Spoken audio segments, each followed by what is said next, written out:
Right. Yes, greetings and welcome to the PSCM TV. And please, for all new listeners, don't forget to like and subscribe to this channel. Our topic today is entitled Words of Wisdom from Kemet. What do they mean by spirituality? This presentation will be given by Ndugwe Mani, and then after the presentation, we'll be joined by guest Sister Kendaki and Mbutu Kunda. And we may be having another guest coming along as well. So the presentation will last roughly about 50 minutes. And please remember to send in your questions or comments.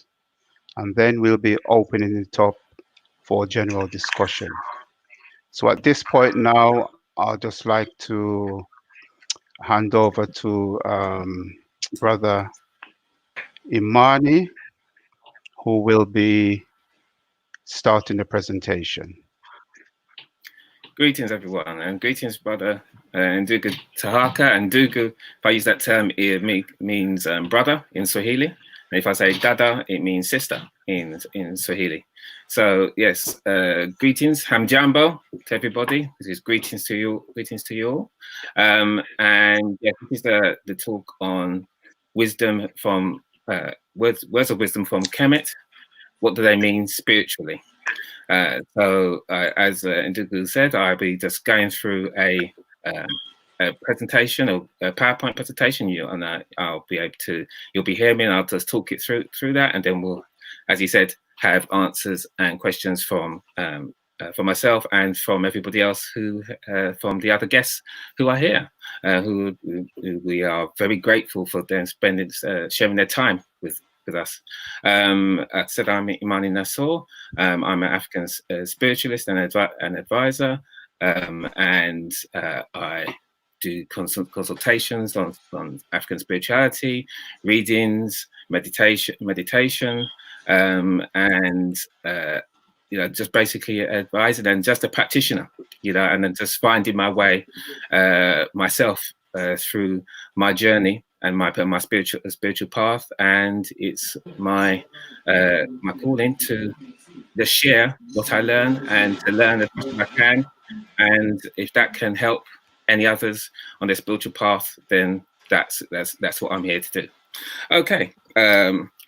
What I'm going to do is I'm just going to share my screen first of all, because we're going to do just to change the vibration, change the energy, so that we are calling in the powers of the all the ancestors, the cosmological forces, wherever we may be, and so we're joining together in spirit.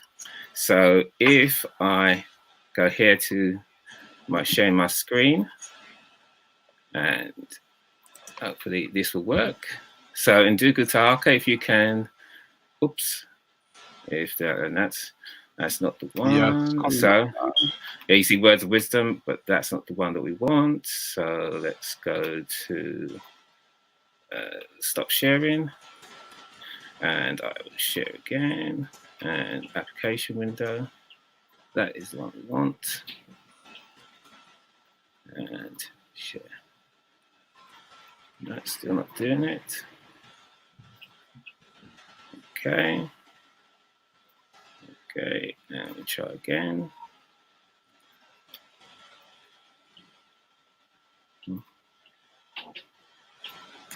Yes, there we go. Okay, because this I have a Mac and it doesn't really work with Microsoft fully, so I can't share the screen fully, but you'll be able to see everything, but you can see just the slides in the kind of editing stage. So yes, so we're going to change energy. So mabadiliko ya nishati in Swahili is change of energy. So what you can't see but you'll be able to hear is that I'm going to ring a chime. First of all, I'm going to ring a triangle chime. I'm going to ring it 7 times for wisdom, seeking, and truth, because 7 is the number, the spiritual number for wisdom, seeking, and truth. And if we just, you know, and however you feel, whether you close your eyes, keep your eyes open, you can read what's happening on the screen. But go into become centered, go into our meditative state in whichever way that you feel comfortable. And if you don't wish to take part, and then that's fine. And just asking that any of the elders who may be watching, that I hope they give me the permission to continue. So we'll begin. Okay.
Okay. Next. So we're going to, in order to change the energy or vibration, we're now going to thank the powers, to ask that we have a closer connection with them, and they assist us in manifesting our objectives.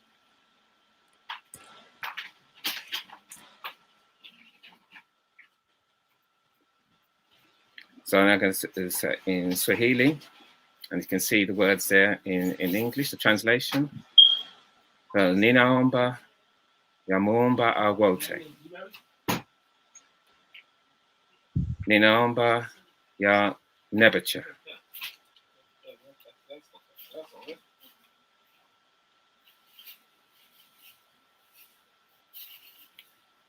Ninaomba kanuni na nguvu ya Geb.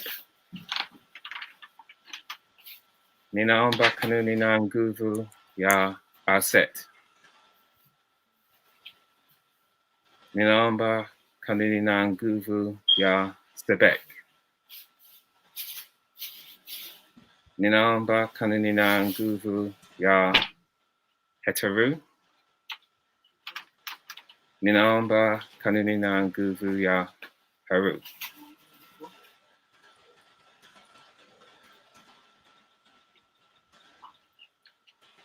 Ninaomba kanuni na nguvu ya Herakuti. Ninaomba kanuni na nguvu ya Maat. Ninaomba kanuni na nguvu ya Seka. Ninaomba kanuni na nguvu ya Tahuti. Ninaomba kanuni na nguvu ya Ausa. Ninaomba kanuni na nguvu ya Amen.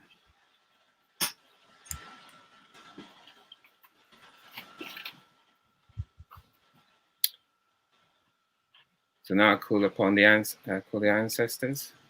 And first, our ancestors that we'll call upon is those in our direct line. Ninaomba Mababu. Ninaomba Ojume Kelly. And Ndugu Tahaka or the Dada Kandake or Ndugu and the brother here. If there's anybody you wish to call upon on your direct line. Nilomba Iceland Ratigan.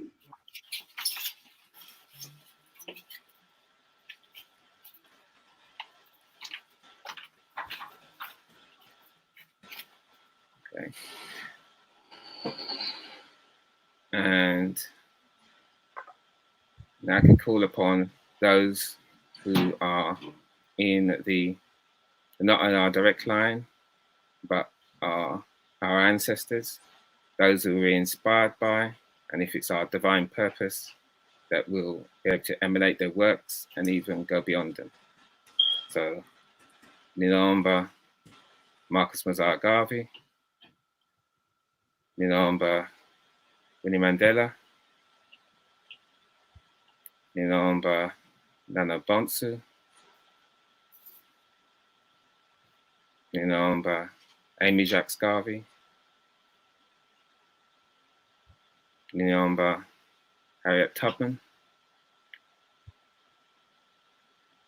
I call upon the ancestors of Kemet, Ninomba Mababu Ya Kemet, of ancient Kush, Ninomba Mababu Ya Tasseti. Those that we should never forget, who are always with us, even though we don't know their names, those of the Maafa, Ninomba Mababu Ya Maafa, and Ninomba Mababu Ya Kilimanjaro. And finally, I'll just end on the affirmation, Mapenzi wote ni mapenzi yangu.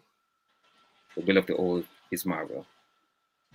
Okay, so that's it in changing the vibration. Thank you very much. And now what I'll do is I will stop sharing this. We'll come back. Greetings, Elder Binny. And now I will go back into sharing and go to presentation.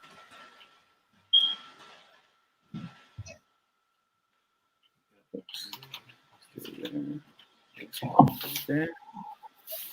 Stop sharing. And go. Yes. Greetings, Jambo. Shukumama Ense. Yeah, asante. Good to see you. Yeah. Me too. Okay, here we are. Okay, so here's the presentation. So, as I said, that I'll just go through this. I'll just read through this the presentation, and yep, there it is. And any questions will come from those who are watching, and of course, the honored guests who are here, they can comment on anything that's presented, or just talk about African spirituality in general, and answer the questions that have been put to us. Okay, so words of wisdom from Kemet. What do they mean spiritually? As an introduction of a series of workshops that I'm currently conducting at the moment. We're coming up to the 5th and last one next week. So this is like a taster, an explanation, a taster of the information in those workshops, and not the full thing. And if anybody's interested in the workshops, they can contact me in the description box below. There's a number there, and you can find out about this presentation and what the workshops are about and how to contact me. Okay. So what is African spirituality? So I think that to talk about spirituality in terms of ancient Kemet and what it means, and what the words of wisdom, the proverbs from ancient Kemet, what they mean spiritually, that it's good to have a common understanding of what we mean by African spirituality. And from my understanding, this is it. And I'm sure that this chimes with everybody the guests who are here as well. But talking about things that have influenced me and guided me on my path. So what is African spirituality? So Dalian Adafo and Verona Spence Adafo, the creators of, I think, the brilliant, groundbreaking educational African spirituality resource, Ancestral Voices, captured the main characteristics of African spirituality. They have taken the work of many great African writers and spiritualists and distilled the information into a digestible form. Their work demonstrates that there were many tools that Africans had developed to understand the life, force, or spirit that all existence, past, present, and future, are part of. The tools depended on our place in time, our location, and language we spoke. Therefore, the tools have many names: Vodon, Dagara, Kemetic Mystery System, Obia, Ifa, Kandabole, Dogon, Rastafari, Bunda di Congo, and Romani. None are more correct than any other. They are just the methods that they all gifted to humans to understand reality. And of course, those are just a few of the names that I've mentioned of the different expressions of our spirituality. The characteristics of African spirituality, wherever it is expressed, are as follows.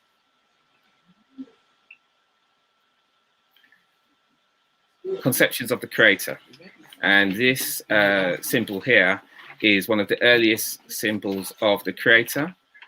Gerald Massey showed this in his books of Signs and Symbols of Primordial Man. And as you can see, that this can be seen as an eye, but it also has a very close resemblance to an atom. So, conceptions of the Creator. God, Amen, Muumba in Swahili, the Creator, the All, or Wote in Swahili, which means the All, is thought as the supreme consciousness, and that everything that has existed, does exist, and will ever exist, including humans, are divine mental projections of the supreme consciousness. Supreme consciousness is viewed as a singularity, immutable, and manifests in infinite forms. However, these manifestations are subjective reality and illusion, as in absolute reality, there is only the singularity. Supreme consciousness is omnipresent, everywhere, omnipotent, all-powerful, and omniscient, all-knowing. Nature is an expression of the supreme consciousness. It is divine, intelligent, and should be respected and be harmonized with, as we are nature and nature is us. The Creator as female. The earliest depictions still on record in Africa to date are of the Creator as a female. One was the child, pointing to the function of giving birth, that is, coming into being or form. The Creator as male and female pair. There's more surviving recorded evidence of the Creator as a male and female pair in existence, as opposed to a singular male Godhead, as we find in the Abrahamic faiths. The conceptualization of a dual nature to the Creator is recognition of the involvement of both a masculine and a feminine principle for creation to come about.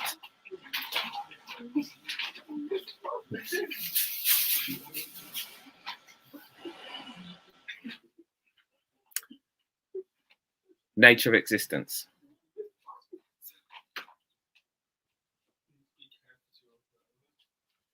In the African worldview, the nature of existence does not comprise solely of what we can perceive with our visual sense, that is, our eyes. The universe is composed of two aspects, or realms, physical and spiritual, with the spiritual realm further stratified into various spaces or abodes. These spaces include those of departed ancestors, spirits, or forces of nature, and that of the ultimate source of creation of all things in existence. These two realms are in constant interchange with each other, and what happens in one realm can have an impact on the other. In so doing, order and harmony are maintained in the cosmos and on Earth.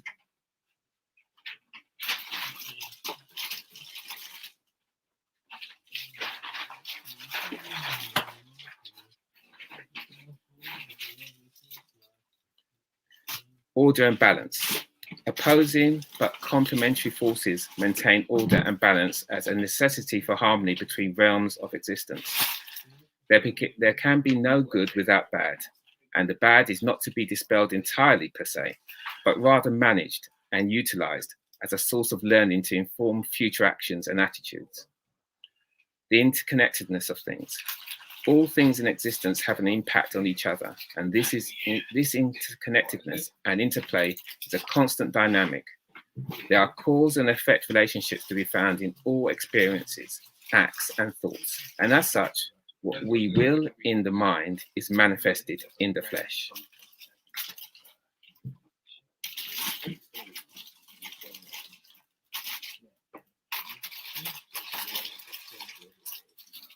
Correspondence. As above, so below. In African traditional beliefs, it is held that the structure of the social organization are a reflection of the same hierarchical organization in the spiritual world. So there's cyclical existence. All that is in creation is never lost, even when it decays, withers and dies, and is no longer discernible by our visible senses. Instead, it is transformed into another form or function, so that existence continuously replenishes itself. And here I've just put the symbol from the Discretion symbol for the omnipotence of God, or accept God, or fear nothing but God.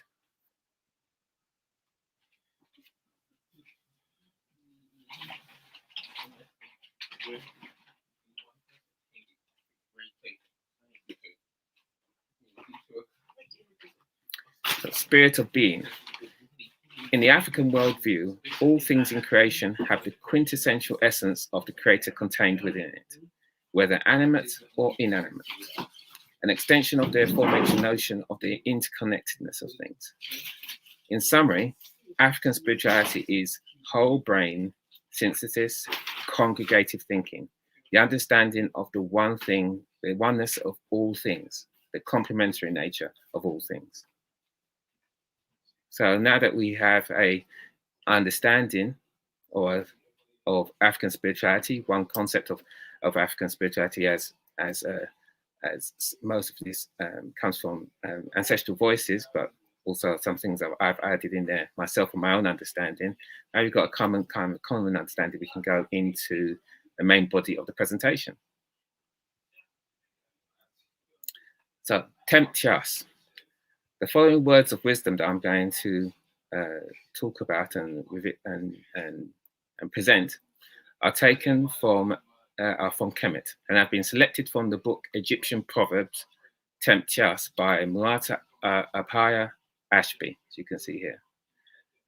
Tempt Us is from the Kemetian language and means a collection or book of sayings containing the wisdom of ancient times. Tempt Us has been drawn from the wisdom literature of the ancient Kemites.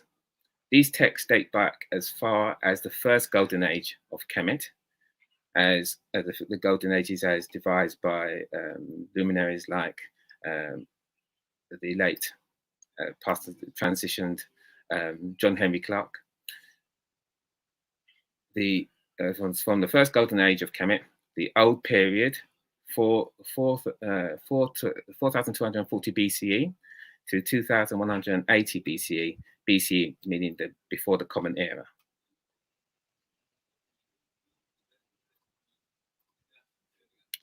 So the first one. Nothing in heaven is a slave. Nothing on earth is free. So anything in the dark text, in the black text, is the actual text, and anything in purple text is my interpretation of it as best as I can. And used purple text mainly because purple is not only a symbol of spiritual color for royalty, but also the spiritual color for intuition. We are divine spirits having a divine human experience. Being a slave of the fourth dimension, we understand that as fourth dimension, there's the three dimensions: up, down, left, right, forward, and backwards. And the fourth dimension, time, occurs when our personality doesn't recognize that physical experience in and of itself has no intrinsic value, e.g. it's right or wrong. It is neutral. It is our attitude and that the appropriate emotions we should have all the time in terms of attitude are in line with the divine, that is peace and joy. Amani na furaha in Swahili. And that joy is a joy that comes from resurrecting the higher self from our subconscious. So it is our attitude that conveys value. If our attitude is correct, all experience is a guide towards the spirit conforming to the higher self, Nebuchadnezzar. And Nebuchadnezzar, as it was going through was changing the vibration or changing the energy, Nebuchadnezzar means the Lord of all. It's a word from Kemet, means Lord of all, which refers to your higher self.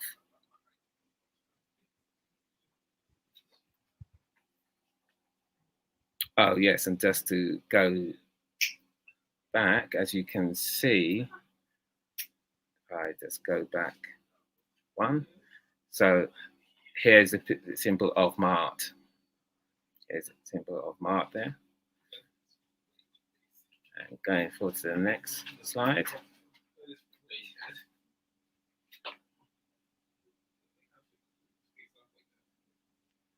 Yes. So it is by this method, by bringing forth our higher self, Nebuchadnezzar, is by this method we can control the subconscious segregative thinking, that is left brain separating analytical oppositional thinking. This is neither good nor bad, it just is, but is the intellect, it is cleverness, it is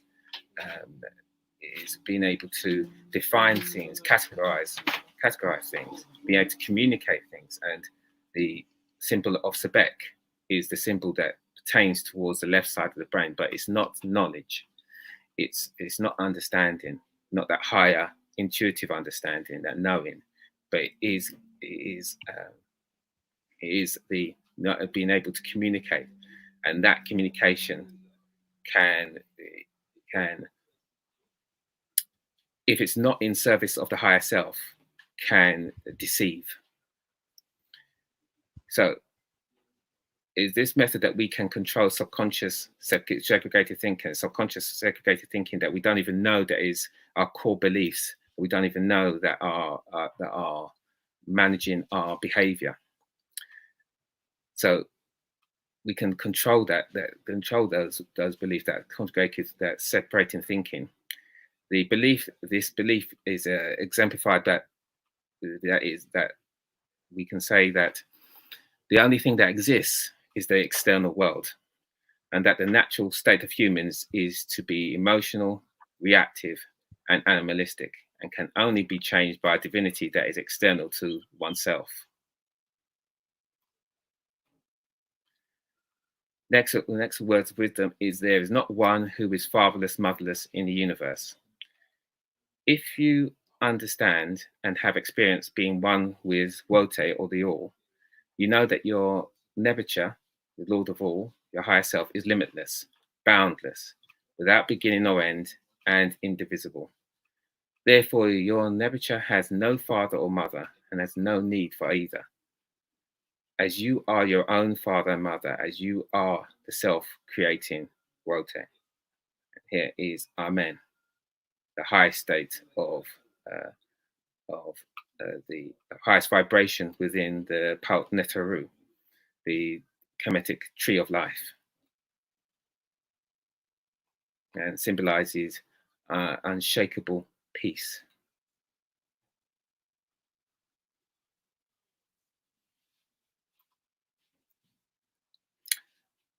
There can be no more righteous piety than to know the things that are, and to give thanks to the Father, Mother, God who has made them. Who gives thanks is pious. The pious will get to know both where is truth and what it is. So piety is true and moral reverence and thanks that should be given to all that there is, that is Wote. Being aware of and understanding Wote opens one's consciousness so that existence and your divine purpose is understood.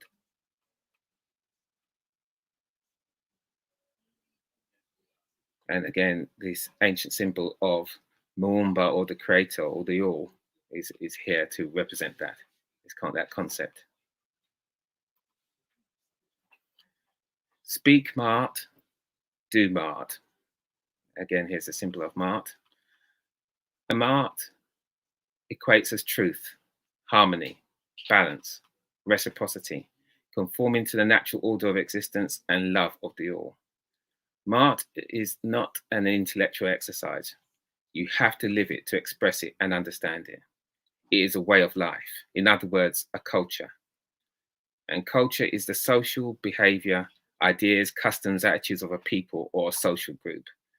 Culture guides what you do and why you do it.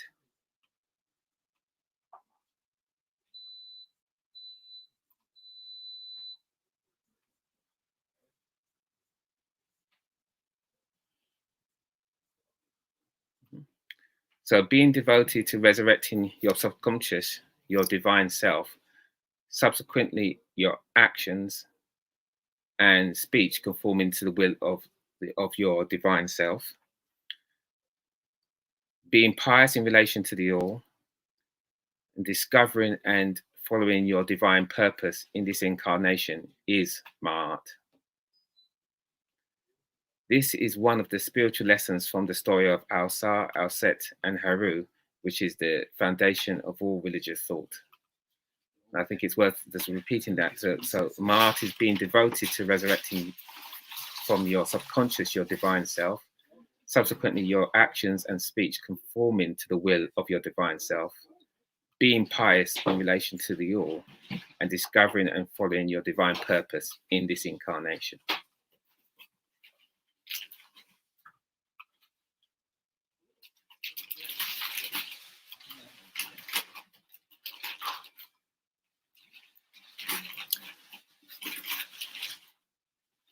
So the next word of wisdom from Kemet is: the purpose of all life is to achieve a state of consciousness apart from bodily concerns.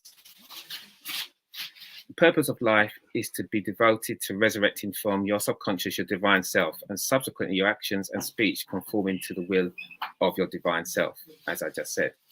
Therefore, being pious in relation to the all. To assist us to achieve this, we have meditation, so that we can enter into the trance state. Okay, we're back. So that we can enter into the trance state or theta state. Seems on YouTube. Oh yeah, we're back. Okay. And theta state, and if you can see in the PowerPoints here, the images here, we have beta waves, which are typical of a normal state of consciousness, which is what we're in now. Alpha waves occur when daydreaming and often associated with the light state of meditation. And then the theta waves found in the high states of creativity, but also in deep meditation and sleep. And delta waves occur in deep sleep or unconsciousness. And it's this theta state in meditation is which we want to achieve in deeper transdimensional meditation. In this state, we can resurrect our higher selves, Nebuchadnezzar, and conform to our true selves, and control our bodily and emotional concerns, as they are illusory and prevent us from freeing ourselves.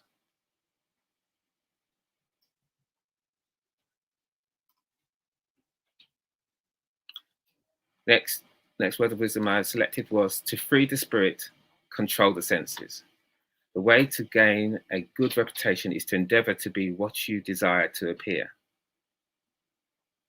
To free the spirit or resurrect Al-Sa, Nebuchadnezzar, from the subconscious, we can utilize meditation so that we can enter into the theta state, as I explained before.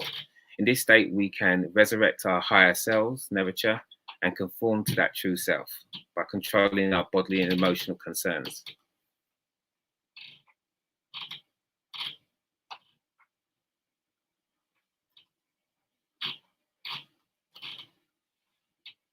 Next words of wisdom or proverb is that the impious soul screams, "I burn, I'm ablaze, I know not what to cry or do. Wretched me, I'm devoured by all the ills that compass me about. Slack, poor me. I neither see nor hear. This is the soul's chastisement of itself, for the mind of man imposes these on the soul. So this proverb refers to Herakuti, faculty within the Kemetic tree of life, or the Pulp Nertaru, the ability to avoid punishing oneself. If one is controlled by one's emotions, instead of them serving you as spiritual tools, they will turn on you. They will torture you. This is one of the roles of the lower self. One becomes tortured by one's own emotional thoughts, unable to draw upon the Herakuti faculty, which is one's divinity, and the wisdom to understand that experience is an illusion and all is an expression of the singularity, Wote.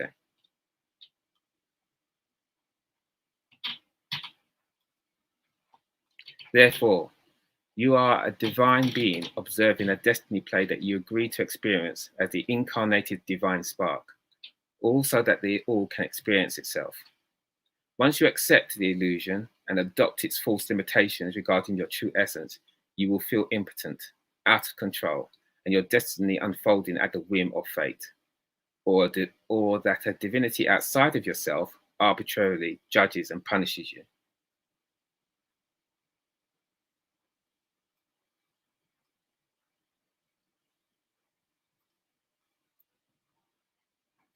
The next is everything we do is sowing, and all of the experiences are harvest.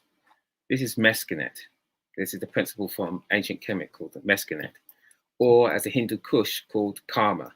That is, you reap what you sow.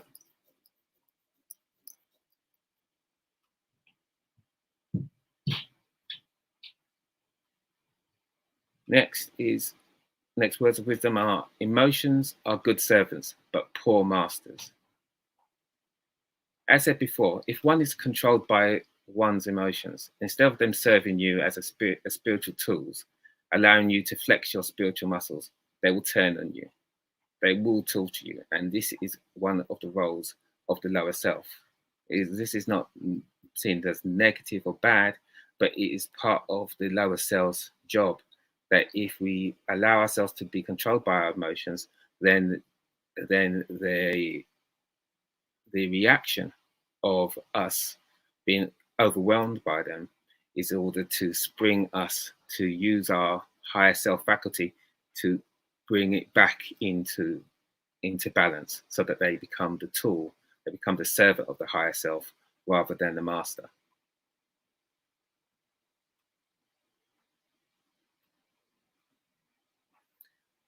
Mastery of the passions allows divine thought and action.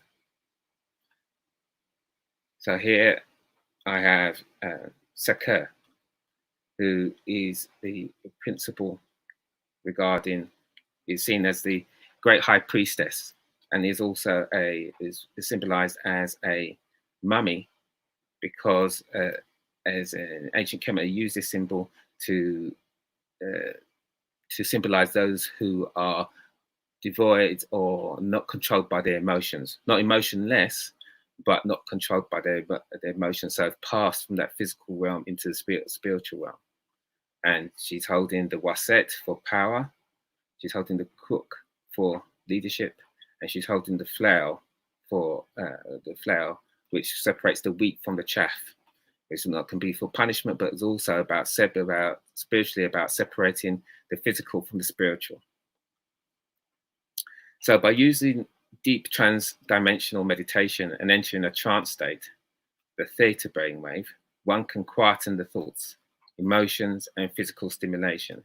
In this state, one experiences ulaganifu na kwa amani, or which is in English, equanimity and equipoise. So equanimity is, if I have something or don't have something, I'm still centered. And equipoise is that I'm at constant, that one is at constant peace, unshakable peace. So by conforming to your divine self, Nebuchadnezzar man or Nebuchadnezzar woman, a wonderful and joyous feeling of peace comes over you, as you know that you are divine spirit observing the destiny play you agreed to interact with before being incarnated. And this is the Amen faculty. And if I go back one, no, this is that. There, no, I won't go back. There's we showed Amen earlier. That's the Amen faculty, and these are this presentation. I've had this book Temp Trust for about 20 odd years, and for most of that I understood some, and most of it I didn't understand. And then once the spiritual awakening happened about 3 years ago, then and through meditation for about 6 months and study, then this is where the understanding of some of these words of wisdom that before were beyond me, that was granted through intuition and understanding.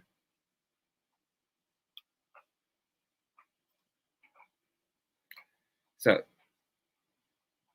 going back, so a wonderful and joyous feeling of peace comes over you as you now know that you are a divine spirit observing the destiny play you agreed to interact with before being incarnated, the Amen faculty.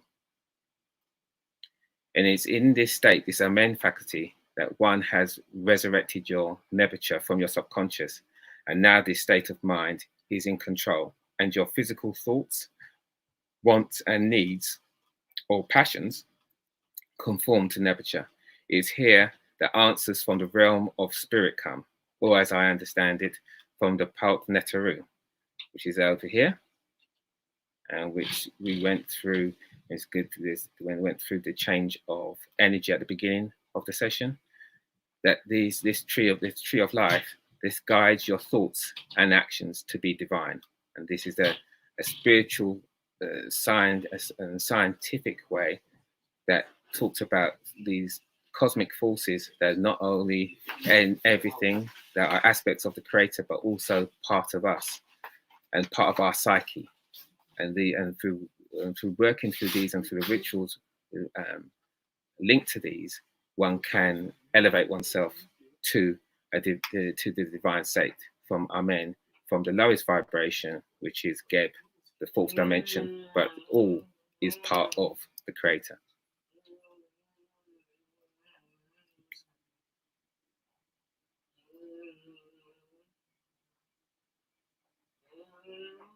So the next word of wisdom or proverb is there are two images of God, cosmos and humankind.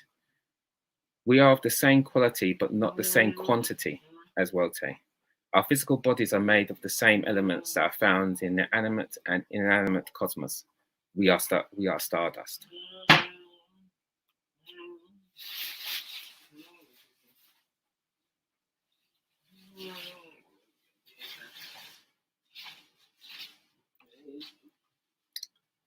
Next is self-knowledge. Self-knowledge is the basis of true knowledge. So this refers to, as I understand it, that man, know thyself. You are the omnipresent, omniscient, and omnipotent Muamba, Creator.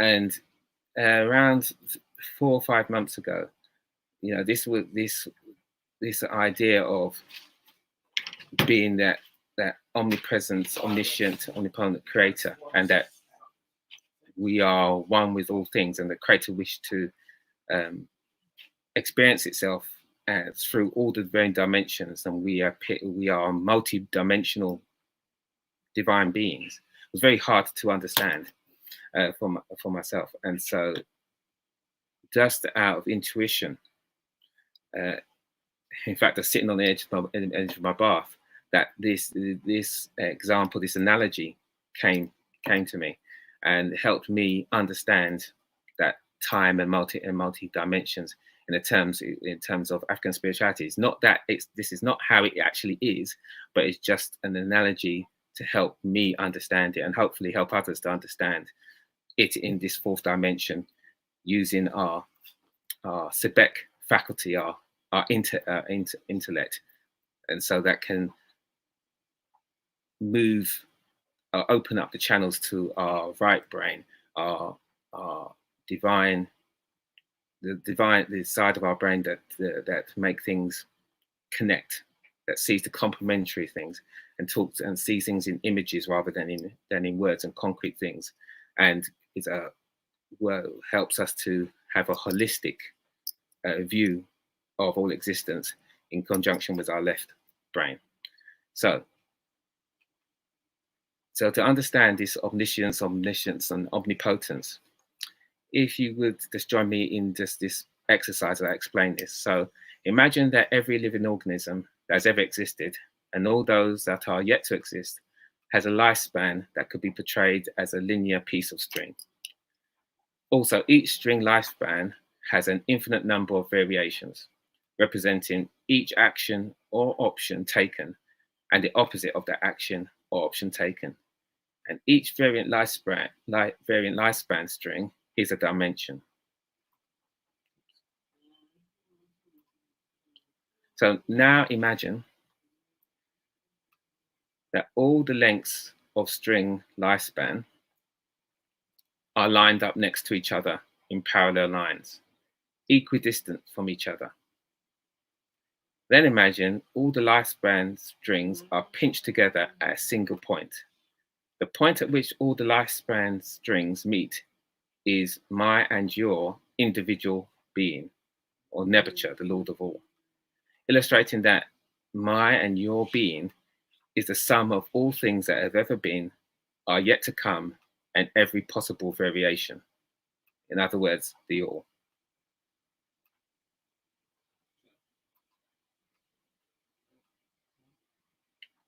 Now imagine that these lifespan strings roll up and scrunch to that pinch point. The strings scrunch up so much that it's impossible to see where one string lifespan begins or ends.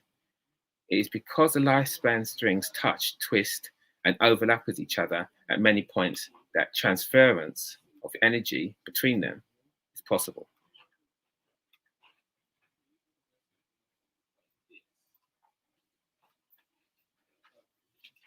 So Nebuchadnezzar, or our Lord of all, our higher selves, is able to vibrate with and receive energy from the past, present, future, and multidimensionally from all existence as they converge at the same point. The lifespan strings scrunch so tightly at that single point that they would appear as a single entity, the singularity. And that is what we understand as the concept of the all, the singularity. From it, all things are possible. All things emanate from it. Can't be divided, can't be added to. And as we are of the same quality and quantity, we can transfer energy and receive energy from all existence, past, present, future, in the now.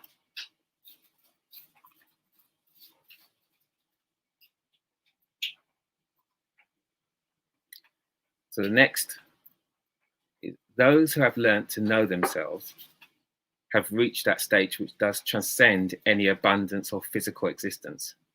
But they, through a love that leads astray, expend their love upon their body. They stay in darkness, wandering and suffering through their senses, things of anxiety, unrest, and death. So knowing yourself is you making contact with your Nebuchadnezzar or Al-Sar faculty and conforming to its will via trance. This is achieved through transdimensional meditation. And again, I've just shown you here in the image here, the theta waves, and that's where the state, when you enter into that kind of meditation, that deep transdimensional meditation is where you make that contact with the all, the ancestors, and can receive the divine wisdom and communication, and also help you manifest the objectives in this reality.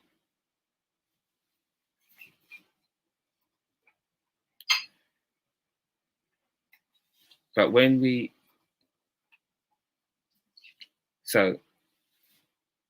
we achieve this through trance in transdimensional meditation, when we're able to bring forth our Nebuchadnezzar from our subconscious, But before that happens, at first, the amnesia of incarnation. So when we're incarnated into this flesh form, into our flesh form, into this fourth dimension, there's amnesia, and this is seen as the Geb faculty. So this amnesia begins to fade once you start to make a connection with the all and start to bring forth your higher self. And so that amnesia begins to fade, and at some point in your life, and then the quiet voice of intuition, or Tahuti, which is here on the right, speaks to you of your true nature, the Al-Sar faculty, and provides opportunities to learn how to accept the truth and resurrect it from your subconscious. But if you drown out this voice by giving into your addiction to sensual and sensory input, the Set faculty, and trap yourself in the illusion of the fourth dimension, your persona, ego, and intellect become your jailers instead of tools to free you.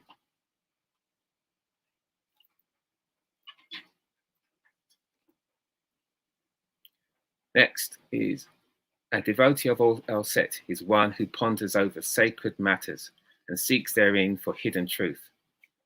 So through divination and readings, I understand that I am a devotee of Al Set and Tahuti. Oracle readings have revealed that it is my divine purpose, and I'm here in this incarnation to advise and guide others on the spiritual path. That is resurrecting Al-Sar from their subconscious. I am working towards that, and I must learn and experience and then share with the willing and seeking.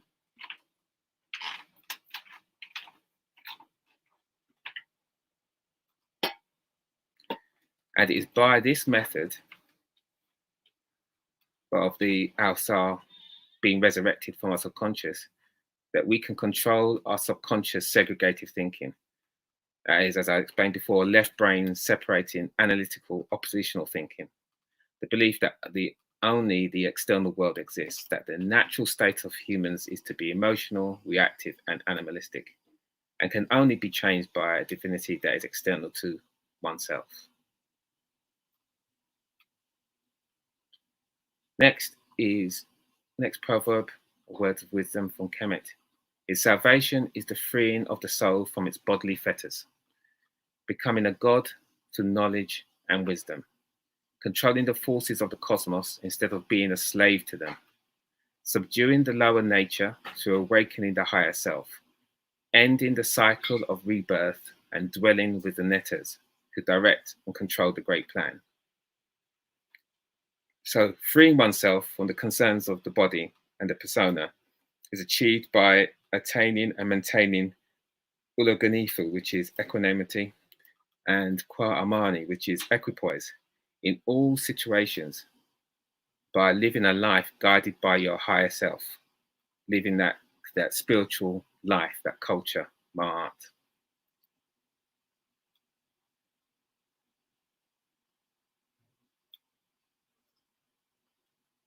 So once we are moving towards or achieve that spiritual life, that living that culture of Ma'at, this opens the way for resurrecting your Al-Sar faculty, Nebuchadnezzar, from your subconscious. Therefore, gaining direct access to Tahuti, divine knowledge and wisdom, your gut, your intuition, and accepting and utilizing your unlimited and boundless true self. And this is a major point, that we are limitless and boundless, but through our seduction and through our addiction to the physical fourth dimension, we create bars for ourselves. We create prisons for ourselves. In fact, we create the key that holds that locks the door to these prisons, and throw it out through the bars. And it's the great con of particularly the Western world, that we are not spiritual beings, and that we are, as I said before, emotional, animalistic, and reactive. In fact, when we need to stop putting ourselves in boxes and understand that our true nature is limitless and boundless because we are the spark of the Creator, which is the essence of all creation and all possibility. So once this is achieved, that we understand this unlimited, boundless nature of ourselves, you escape reincarnation as you have finally fulfilled your divine purpose and release all perception of the illusion of duality and conform to the singularity.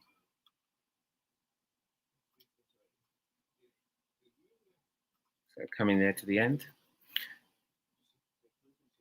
So the next proverb is, when opulence and extravagance are a necessity, instead of righteousness and truth, society will be governed by greed and injustice. I think we can see that around ourselves for so long. So when the self or society, they are both the self and society are both your mental projections, reflections of your internal state, your spiritual state, are distracted by death's tinsel, extravagance, and opulence. And death's tinsel is a beautiful term that's created by A. Kwama in the beautiful book 2000 Seasons. So once your self or society are distracted by death's tinsel, that is the sensory and sensual experience, then selfishness, greed, and pride and injustice will appear to have the upper hand. And it's key to say will appear to have the upper hand. Because if we're limitless and boundless, how can anything have control of us unless we give it that control over us?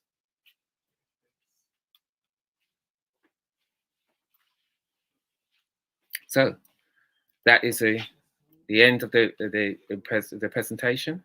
So Santi Kwa Kushirikananami, thank you for sharing with me. I hope that was helpful. I hope that opens up the discussion.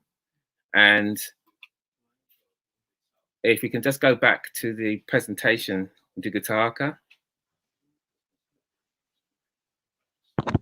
Okay. If you could go. It's enough. I'm just looking. Okay. Ah, there we go. Thank you. So just so people can see. It? So yeah, that's it. So those are the references. So I'll just leave that up for a second. People can on YouTube go able to rewind this and check that out. And there's the final set of references.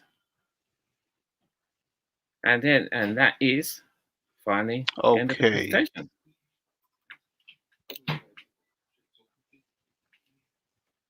Right. Yes. So I'd like to thank Ndugwe for that very insightful presentation. So now what we're going to do, we're going to open up the floor for questions and for discussions. So first I'd like to go to Brother Kunda, because I know you're from a particular tradition of African spirituality. And could you just give us a brief background on yourself and what your organization, what your spiritual movement is about?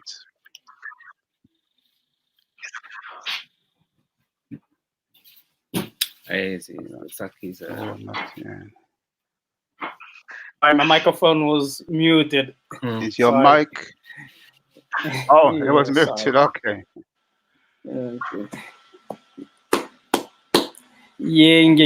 No. Thank you very much for inviting me. Matondo Tondele Kibeni. In Kikongo we say Tondele Kibeni to say thank you very much. Nekunda Laba, I'm a film producer, director. Also the head of Vuvamu UK. Vuvamu, which is the African Spiritual Center, and actually is the African spirituality called Vutuka. And our organization is, the headquarters of our organization is based in Kinshasa, in the Democratic Republic of Congo. So that's where we are based, and we are based in the UK as well.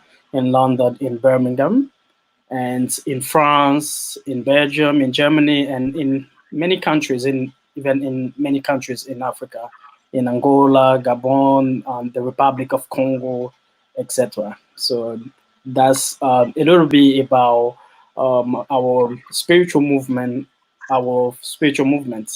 the African Spiritual Center, Vuvamu, which teaches the African spirituality and the African culture. And I'm very glad to be in this discussion and to share with other people and with the brother who just did the presentation, a very good presentation about the African spirituality, which is connected to Egypt. And in terms of our spirituality, in terms of Vuvamu, or the traditional African spirituality in the Congo, since the Kingdom of Congo, I mean, there is a big connection between both the Egypt and the Kingdom of Congo.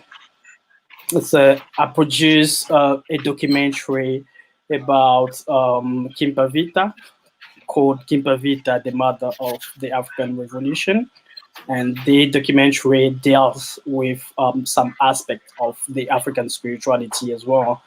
And there is Kimpavita, who was fighting to rebuild, to revive the African spirituality that existed before the Christianity in the Kingdom of Congo in 15th century. And I just finished my new documentary about the Kingdom of Congo, called Kingdom of Congo in Search of the Destroyed Kingdom. And again, in this documentary about the Kingdom of Congo, talking about some aspects about the African spirituality that existed before the coming of European people in Africa, and especially in the Kingdom of Congo.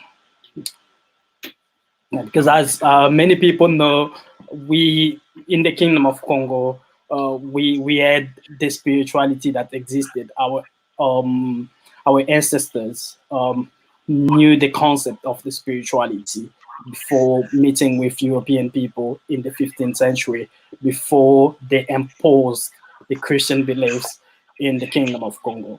So I will be a little bit brief to go quickly, as we don't have enough time and we have so many other people who have to speak as well. So in our side, since the Kingdom of Congo and even today in the African spirituality in Vuvamu, in Congo, etc., we see the African spirituality as the connection with the spirit, as the connection of everything to deal with the spirit. Because as human beings, we have two parts. We have the spiritual part and we have the physical part. We have the spirit and we have the body. And when we talk about the spirituality in general, we think about this connection, this relation between the body and the spirit.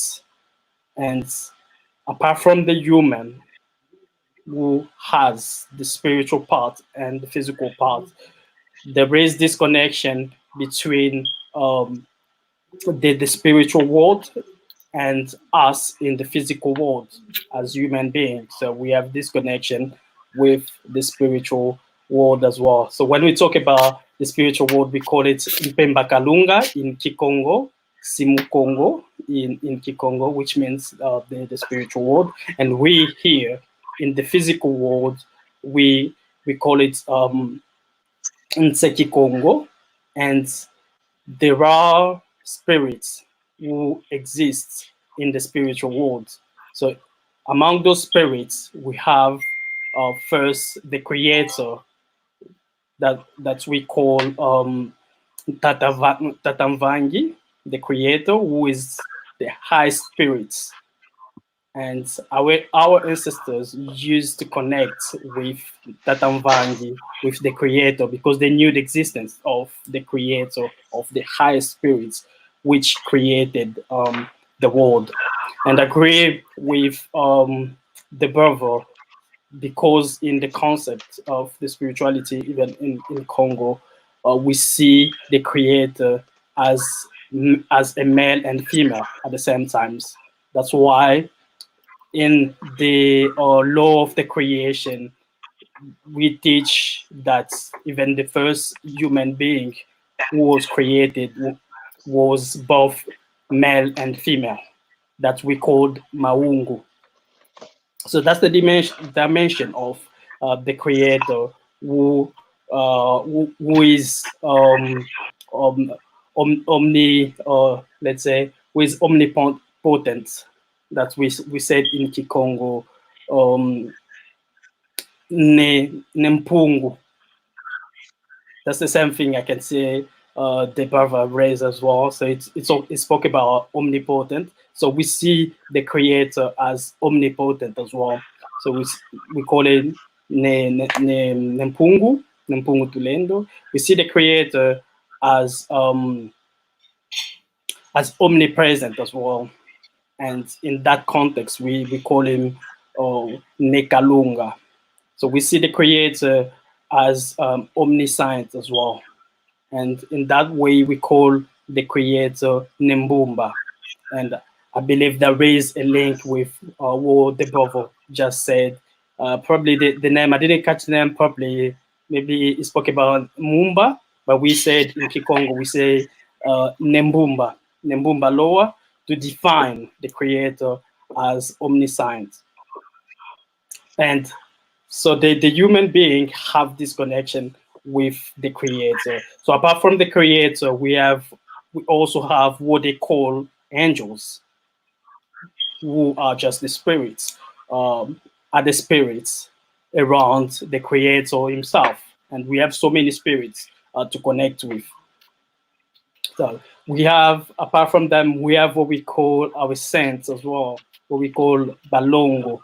The Longo, the saints, are the spirits. They were human beings in the physical world like us. From the sacrifices they did, from their achievements, when they go back to the spiritual world, and they are considered as the saints. And our ancestors knew that they have to connect with those spirits as well, to empower them, to enlighten them, to give them inspirations as well. So it's part of what we call connection with the spiritual part. So we have also the connection with the ancestors. The ancestors, because in the Congo spirituality, we knew, I mean, that's the same thing in the African spirituality in general. We knew that the spirits don't die. When someone, like they say, someone dies, we say they didn't die, but he went back to the spiritual world. So as the spirit doesn't die, because as a human being, like I said, we have both parts. We have the spiritual part and we have the physical parts. We have the body and we have the spirit. So for someone to come to the physical world to accomplish the mission of the creator, so the person, the woman and the man has to create the body, and a spirit has to come from the spiritual world, or the creator has to send a spirit which will animate the body. So that's the same thing when the person dies, which means the same spirit which was in the body, which came to the body, has to leave the body. So dying is just this separation between the body and the spirit. So the spirit gets out of the body and goes back to the spiritual world. So when it goes back to the spiritual world, which means the spirit exists, it is there. So as the people remaining in the physical world, so we have this possibility to connect with that spirit. That's why our ancestors used to connect with the ancestors or the people who are died, who are dead. Sorry. So apart from the connection with the ancestors or the people who left the physical worlds, so there is the connection with the trees as well, because we believe that the trees have spirits as well. So we have the connection with the animals as well. We have the connection with the water. We have the connection with the sun, because the sun has a spirit as well. The animals have the spirits as well. So we have the connection with the water, because the water for us is a spirit, and the spirit of the water, we call him the Nemwanda Congo, who was the high spirit of the water, and who is the spirit who was the responsibility even of the tongue of the language we call Nemwanda Congo. So we have the connection in general with the nature, because the nature itself is a spirit. And like I said from the beginning, in summary, we define it as, the spirituality, African spirituality, as, this connection with the spirit, with the spiritual world. And it is the connection between your own spirit as well. So I think that's what I can add quickly in terms of our understanding of the African spirituality above what the brother said. Okay. Okay, thank you very much, Thank you, Kwanda. brother. And now, Sister Kendaki, could you just give a brief summary as well? Take next 15 minutes or so, and then we'll open it up after that for a general discussion around spirituality. Sister Kendaki?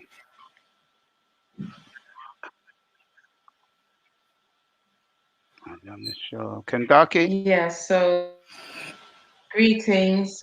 Greetings. Yes, greetings.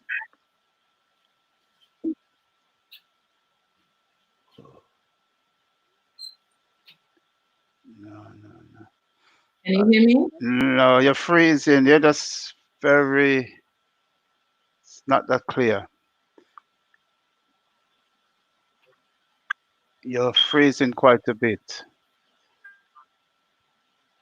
Can you hear me now? Yes, we can hear you, but it's coming through intermittently. It's not. Can you hear me now? Yeah, that's a bit better. Yeah, I can hear you.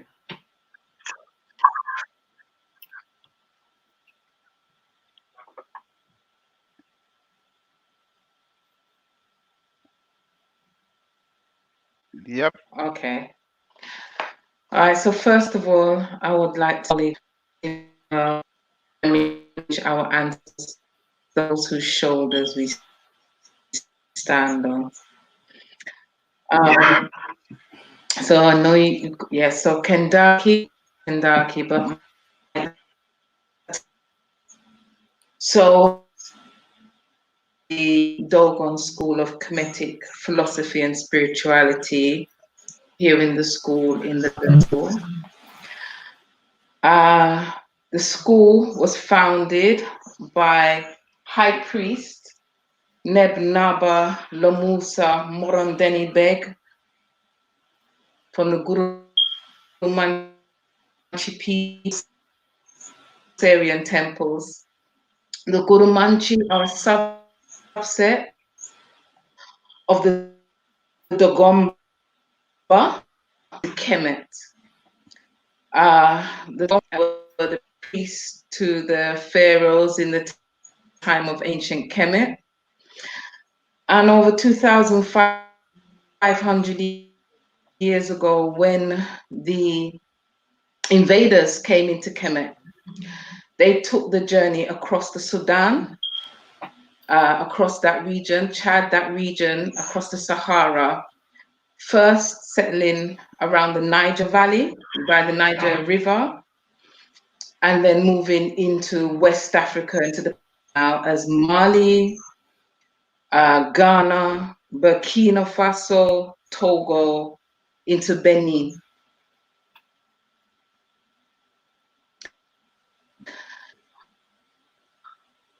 The initiatic school in the West, 20 years now. And this was done with the blessings of the temples, the spirituality back into the West, so that those of us who are desirous, humanity, who wanted to walk the paths of the ancestors could do so through traditional initiation. Now you ask the question, what is spirituality?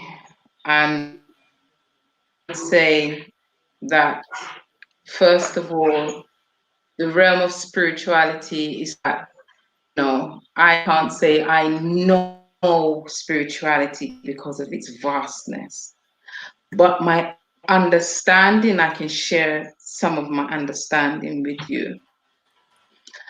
One thing that we are taught is that spirituality is technical, but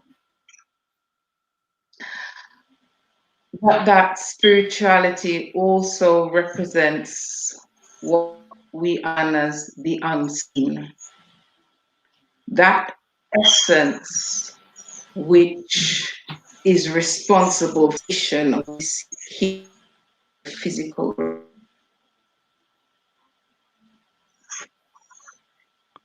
And that dwells within each of us through, some would use rituals, that reconnection, and he spoke about meditation, connecting with the higher, and through how one lives through every day, keeping a level of purity so you are able to connect with the other dimensions that exist. One is able to live within the physical realm, but have understanding that has its genesis from a non-physical place.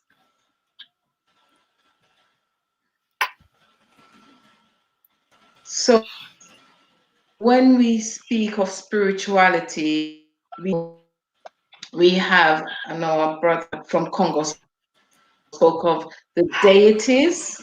We have also our deities. We have the Nete, those higher intelligence, higher principles that stand in many different areas. So yes, you have the deity of the plants, are responsible for the rings, but those influences come together to allow physical manifestation and to allow what we see here, to allow that. I would say as human beings,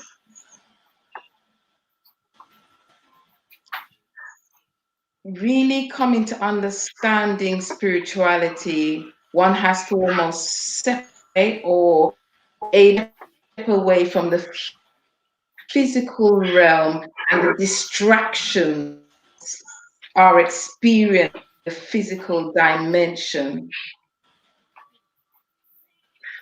And by that, one is able to commune with deities, ancestors, serve as a guide in the world, in times when humanity itself is on the brink of destruction, destroying them. the foolishness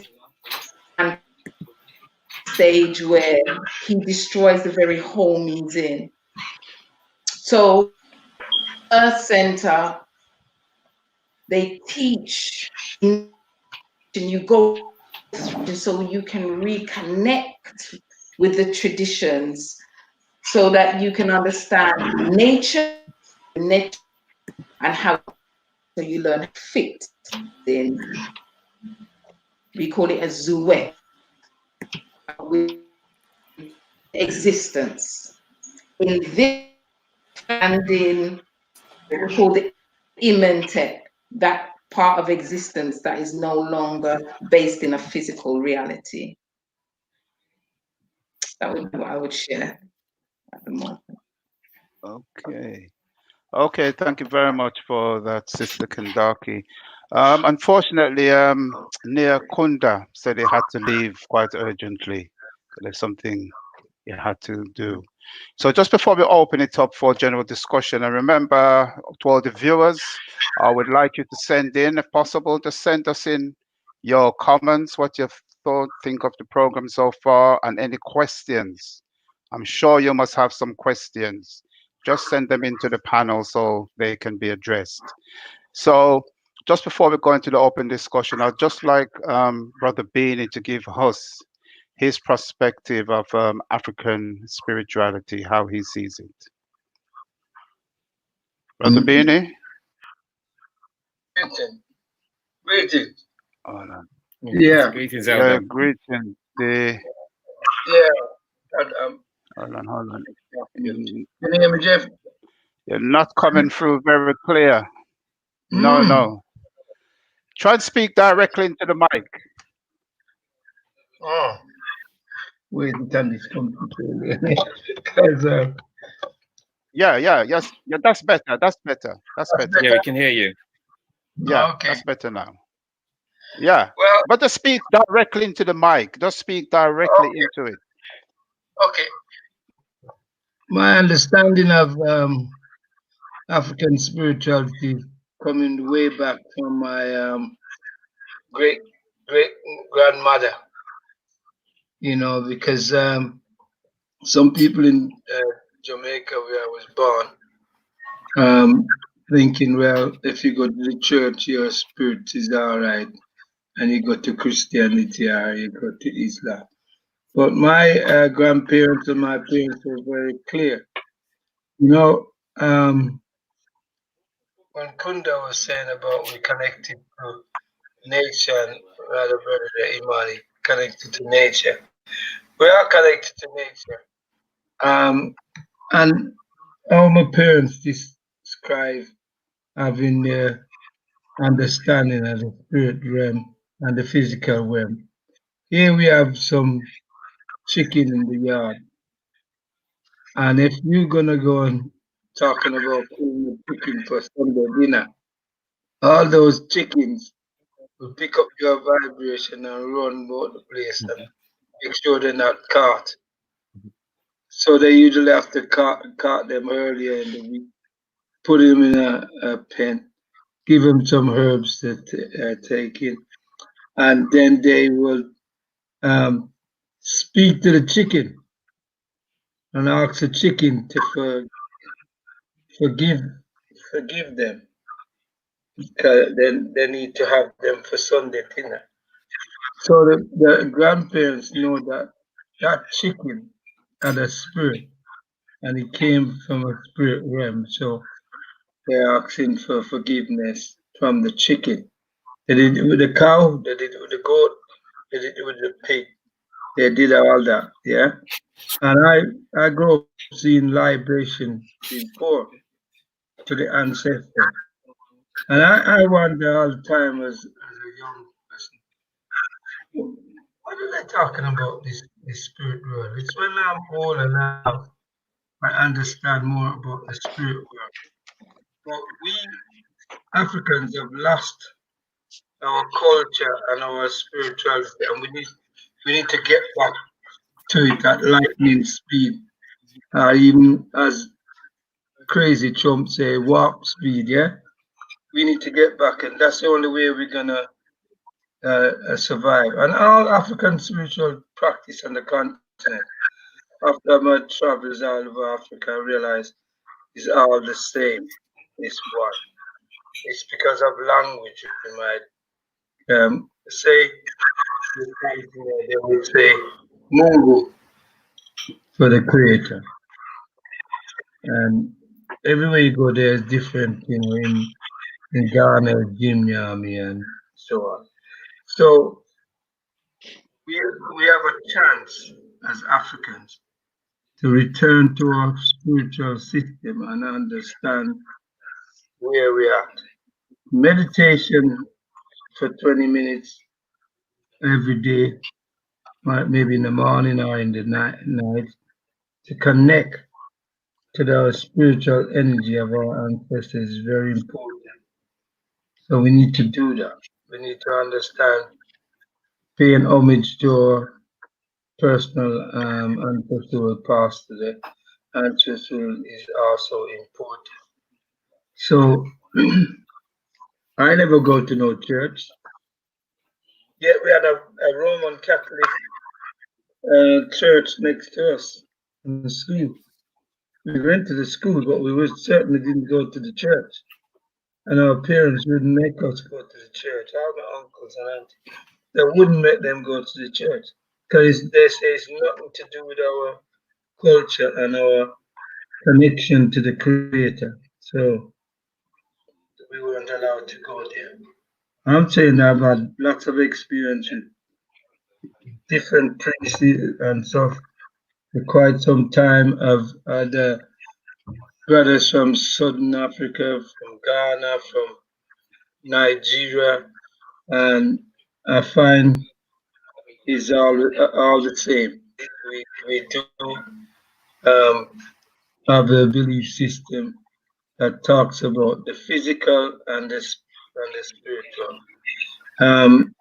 Some of these churches might say we're practicing at E.T. Road and Burnham, saying we're practicing voodoo, devil worship. They ain't got a clue. These preachers don't have a clue. They're just con men making their money. So I think it's the divine spirit of our ancestors. We'll sort them out in the end and let them see the truth about our culture and so. So spirituality for me, I've had a great experience from my grandparents to traveling to places like Tanzania and also Congo. We go every 2 years. We go to Congo to do rituals and stuff, meditation and so. We go to Angola as well because a lot of places in Angola they have the first European church. It's still standing there. It's not a roof on. And we have the graves of the kings that were executed by the Belgians and Portuguese. They're there. We go and pay homage to those brothers and sisters who were murdered by these terrorist European, yeah. So it's good to go to there and actually see what our ancestors all had to fight against. So we need to go really deep into African spirituality.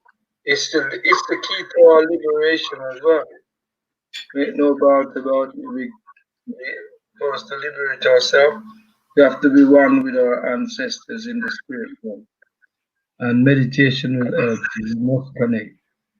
Before I start, I just like to share something with the listeners. When you pour libation, you must always think like a spider sending his web out. And for us to understand our spirituality, we must have a spider thinking that sending out a web when we pray and pour libation like earlier, and that web goes out all the way bounce in the Caribbean, bounce in America, and bounce right back into the motherland to our ancestors to make that connection. That's as simple as we are talking about connecting to the ancestors. Ashe. Ashe. All right. Sorry, mic's mute.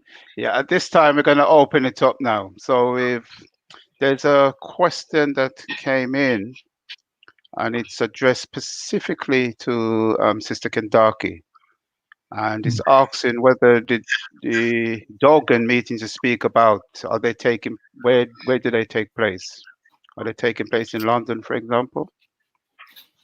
Sister Kendaki? Okay, so yes, it's actually a school that we have here in London. So yes, we have a school which people come and do initiation here in London. You can go on the website, and we also have a Facebook, so you can look on the there's an international, so it's an international organization in Canada, the US, here, and there are more schools who want them to open up, but the amount of schools that they want, they having the amount of people. But we do have a school here in Leytonstone, London. So you can go on the Facebook, the Earth Centre UK, and you can get our details there. Okay. Okay, so as we wait for more questions to come in, it'd be good just to generally open it up now, because we have heard from each party in terms of how they see spirituality. And I will start it off by, I have a question that I like to ask. When we say African spirituality, we know that there's various aspects of it. For instance, Sister Kendaki is from the Dogon tradition. We had the Nikunda from the Congo cosmology. We know we have the Yoruba tradition and so forth. Are all those traditions intertwined, or would you say they're separate in themselves? I don't know if everybody heard the question. Yeah, heard the question. Yeah. Asante Ndugu. I think I've already said in the presentation at the beginning that yes, they all intertwine. There's a golden thread that runs through all of them. And as Elder Binny was saying, as he travels through Africa, all the spiritual practices he's seen are the same. They all have the same principles. So yeah, they are the same, but they are just, as Elder Binny was saying, and from my understanding, is that depending on which part of the world we were, what language we were speaking, which kind of time period we were, the fauna and the flora around us, it just means that's how it was expressed, how it was expressed. But it's all from the all from the creator. I'll leave others to add to that.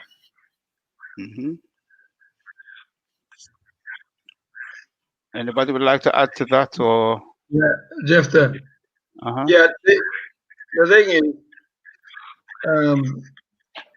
looking at the Congo and see what happened in Kemet, and our little beloved brothers that are the Twa, what these blue-eyed devil like to call pygmies, and they know why they were trying to, because these brothers and sisters are very in tune to the cosmos.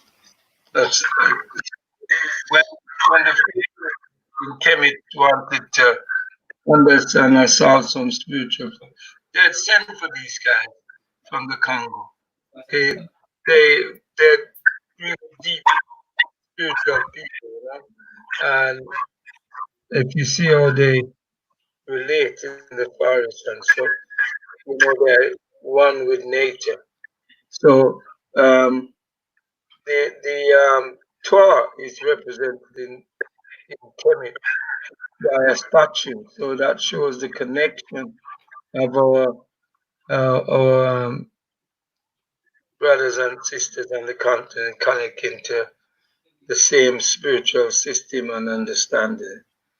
When they talk of the earth recycle every 25,000 years, they're not far off, you know. And then when you look at other people in Northern Africa, who talks about the star Sirius feet and the connection that's spiritual to the stars is very important that we understand. We are all intertwined on African people. You know, we're not like the 7 days and the Pentecostal and the this, that, and gospel. They are also confused, and it's even worse in Islam. There are more people who are confused about that. There's more than 75 different sects of Islam. And when them ready, them war among themselves. With African spirituality, you don't find them warring among themselves. You know, there's a complete different connection to a divine being, and so we don't need to war against each other. That we practice the same thing. Okay, Sister Kendaki, before you answer, there's another question come up that kind of related. There are many forms of spirituality, or, you know, and then they're asking which is the correct one and structure.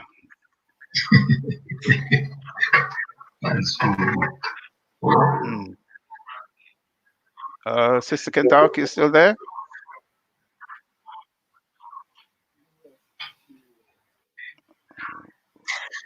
Okay, so what I would say is that when I was in, yes, can you hear me? Yes, yes, clear. Yeah, that's fine now. Oh. Can you hear me? Okay. So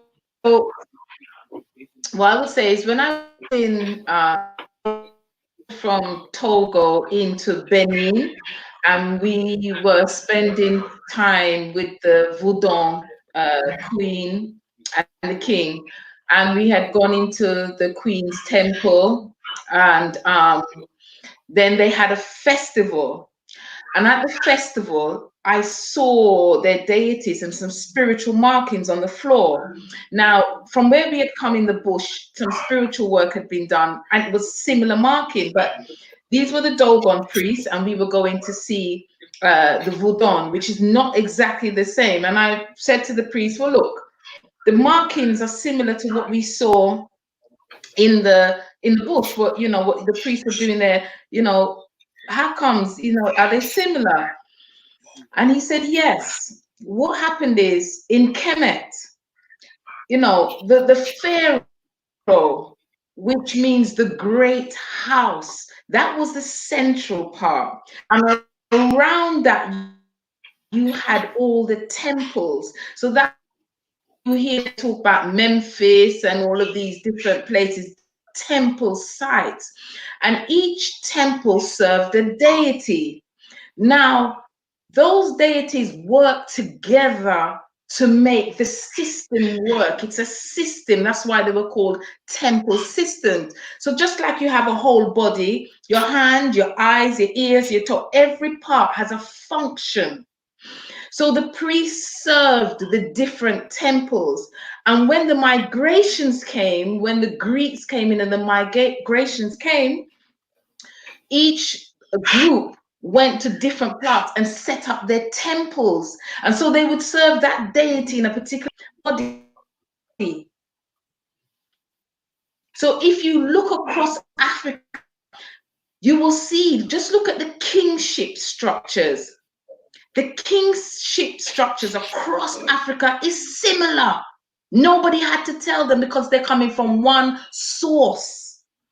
But over time, they've gone into different areas, and of course the languages have come different, but look at the spiritual system and the kingships.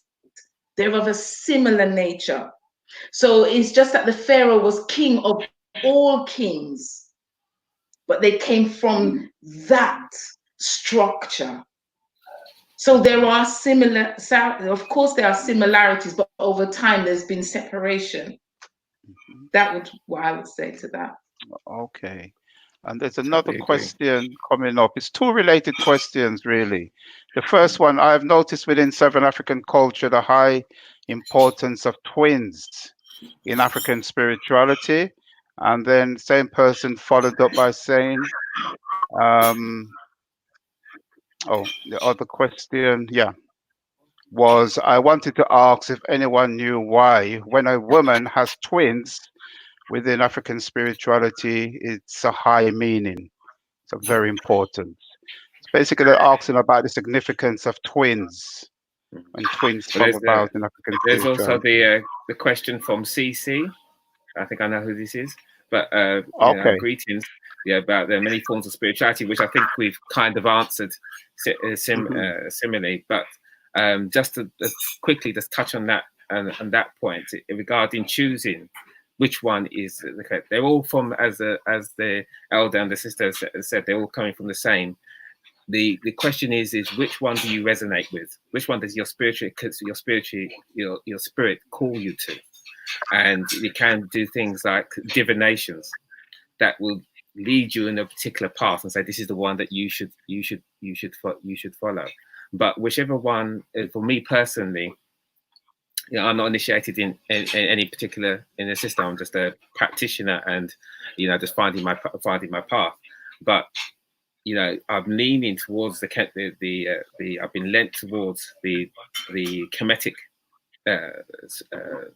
system and the Kemetic theological understanding, spiritual understanding, and that's where I've been led. But you can do divination, have a divination performed for you to give you an idea, but it can come as simply as through your dreams, through who comes into your life, who which information is presented to you that you resonate, and then you follow that path. That is your path. So there's no, they're all equally as good, but it really depends on where your spirit resonates and where you're guided to follow. Okay. And anyone want to touch on the question concerning the twins?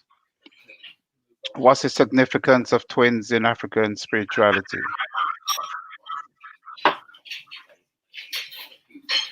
I know, Jeff, I know then the issue of twins, when with Hoover and they do the law of creation, each law of creation, they said the first human beings in this land, they're both male and female. So probably that's why that strong spiritual connection. So it's said in Africa by some of the elders, when you have twins, you're blessed by the Creator, Yamungu. So that's why we take so much significance with the twin, because it should be on the one spiritual soul that's returned at the time by a female. But when two come, that's two spirits that has entered back in the physical plane. So I think that's where there's a strong tie to the twin. Okay. Mr. Kandaki, any comments on that one?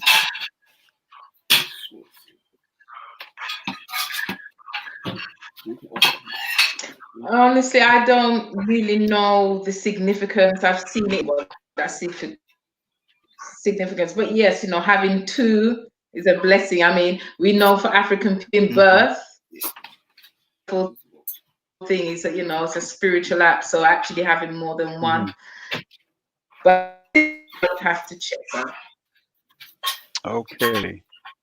And I No, would say there's the a- same. I would say the same. I would have to check up on it, so I couldn't say definitely I have an answer for that. All right. So, hold on. There's quite a bit of noise in the background coming from somewhere. I'm not sure. Let me see. All right. Yeah. Did that Okay. help it? There's a point that I want to raise. Many would say, right, they are religious, very religious, devoutly religious. And in African spirituality, I don't think the word religion really figures or religious really figures. So, what would you say the difference is between being religious and being spiritual? Is there a difference? Anybody?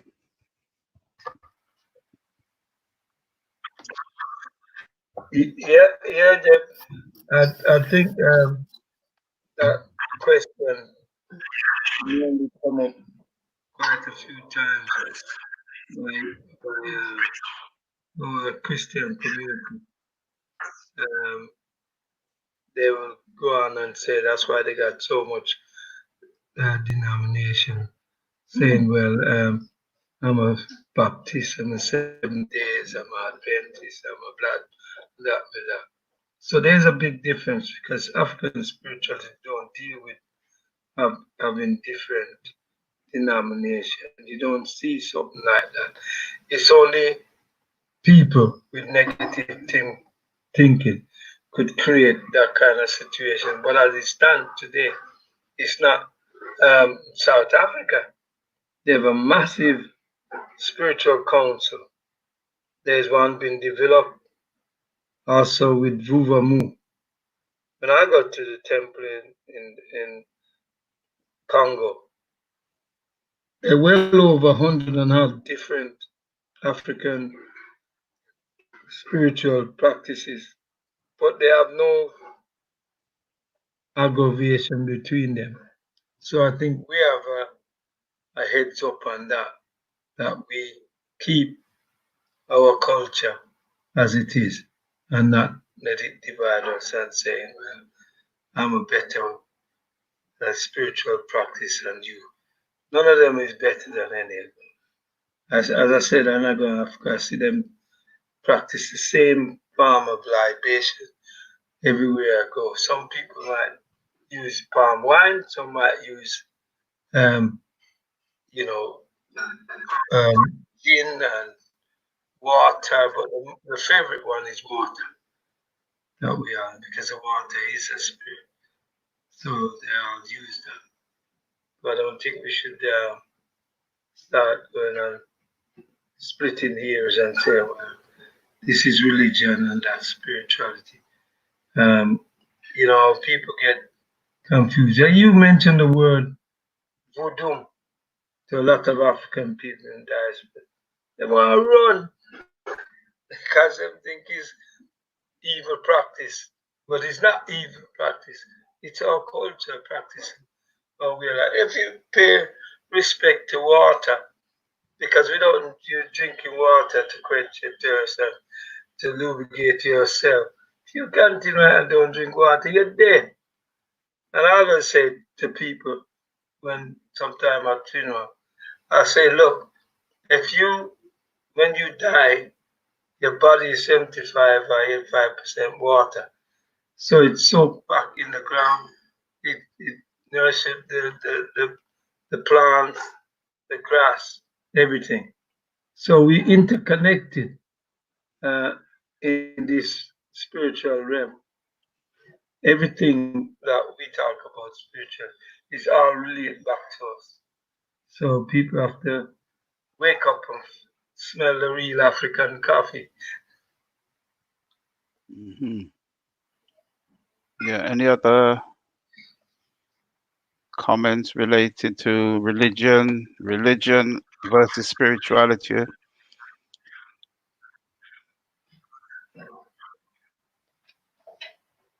One Well, part. I know within Well, the I think. traditions, Mhm. we see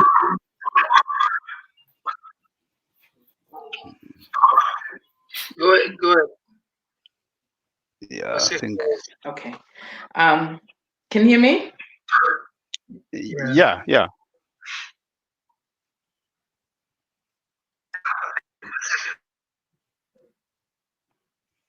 No. Brother Jefta? Yeah, you're freezing. It's not that clear at all. You're not coming through. No? Well. Yeah, I can hear you, but I'm there's not a big coming through? delay thing. Yeah, yeah, yeah. Keep talking. Keep talking. Okay. Is that okay. Okay. Within the traditions, we see religion as a social, political means by which you get people and control people. That's, you know, in fact, religion is seen as anti-spiritual, the culture, the Kemetic culture, in terms of the Dogomba. If you look at called the Abrahamic religions, even that the initiation understands they used someone with a Kemetic name. He was from Kemet. He was even given the ancient language. So you know we speak the Medu Mait, which is what the Greeks call the language of the god in terms of the Medu Neter. And his name, Abraham, Ab is heart, Ra is the deity Ra, and Ham or him means me. So that's why you hear them call him Abraham or Abraham. The heart of Ra is in me. So the father of the religions, the main two religions, Christianity and Muslim, actually is a Kemetic. He comes out of the Kemetic name. His name is Kemetic. So what in their drive to close Kemet down and to take over, they had to design socio-political and also religious construct so that could take the people away from the spiritual aspect and control them within a religious aspect.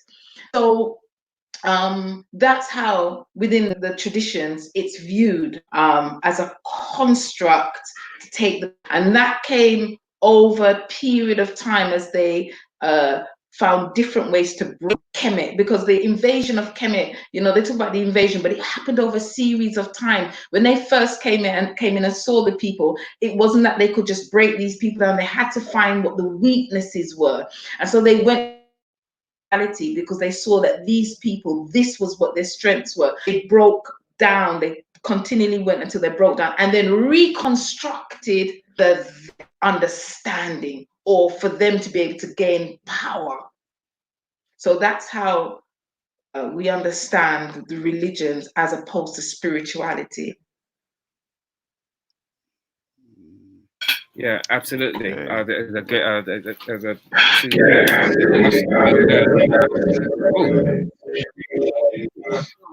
what was that? Okay. I Yes, don't know I don't know what that was. I tell you, when if people are not speaking, just mute their mics because sometimes background sounds just coming. So, all right, yeah, go on. Yes, try. yes, yeah. So that's the two beautiful explanations about religion and spirituality, and that's that I haven't got much more to add to that. Yeah, religion, I believe in the what they say, the meaning of religion in etymological terms is to link or to yoke, and in the Abrahamic faith, it is, as the sister was saying, is to yoke, to control people. Whereas the true aspect of what religion is supposed to do, religion is supposed to help you.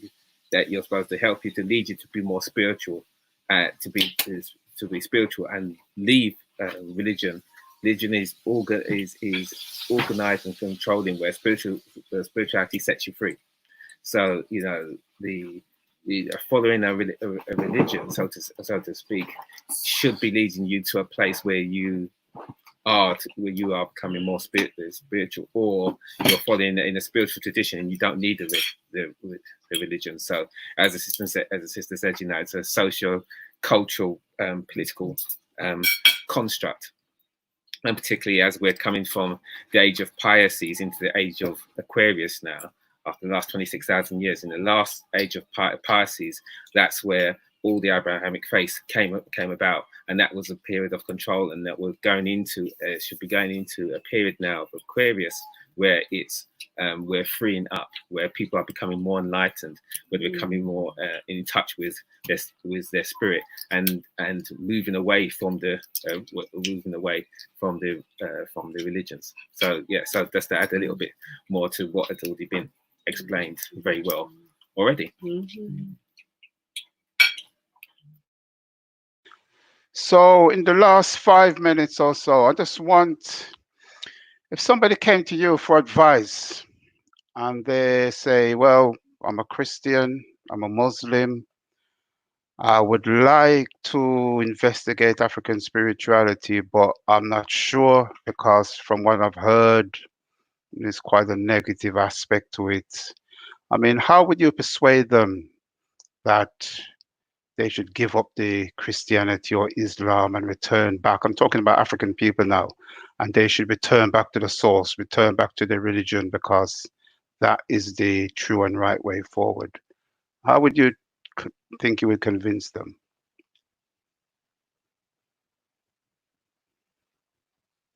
Brother Beanie?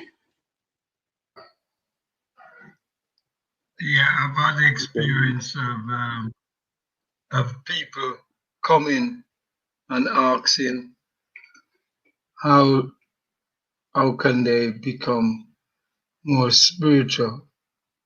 So what we do is we invite them to a session, and it might not be Vuvamu, it might be Romani. And there's a book with 10,000 pages done by Nabi Katabazi, and we'll ask them to open the book, meditate first, and then open the book.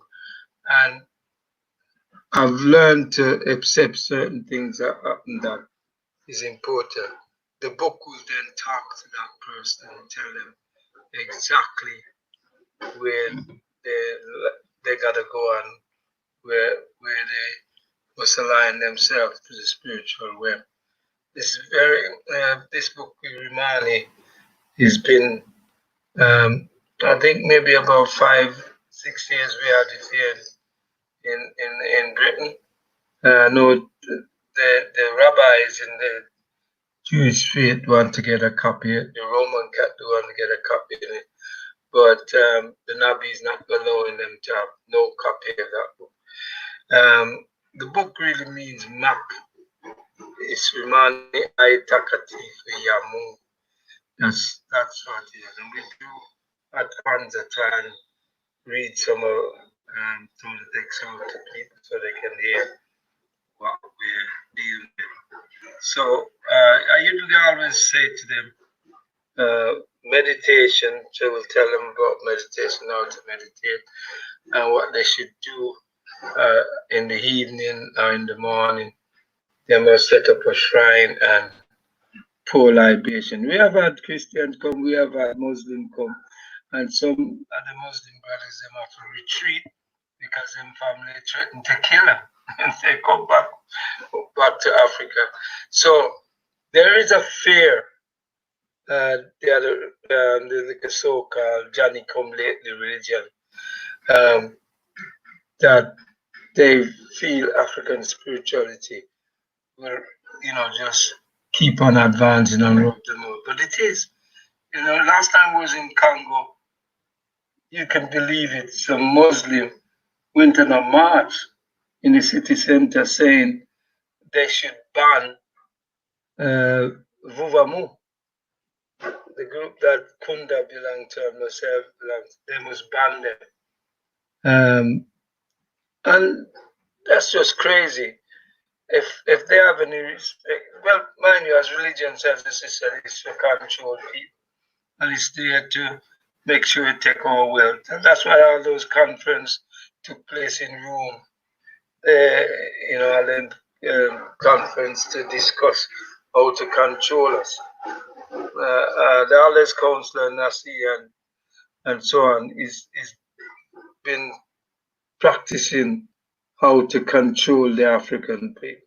And a lot of people have fear because we are the original people that's been on this planet Earth. So we would definitely have a more connection to the spiritual realm and these other people.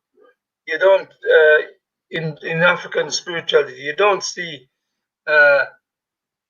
our people worshiping an individual figure like the Christian Muhammad. I mean, is Muhammad. In Christianity is Jesus. You don't have that in African spirituality because it's not a control mechanism. It's about how we live with each other, how we respect each other, how we respect nature and know of the nature spirit. So we take them through some things that, you know, programs that we are given to take and ask them a question, a certain question. Like, you know, you got, you know, they'll be saying, the Christians will say, there was only Adam and Eve. And we said, all right, if there's only Adam and Eve, two people on the planet, yeah? That God, your God said, he make them put on the planet. Cain killed, and they have children, Cain killed Abel.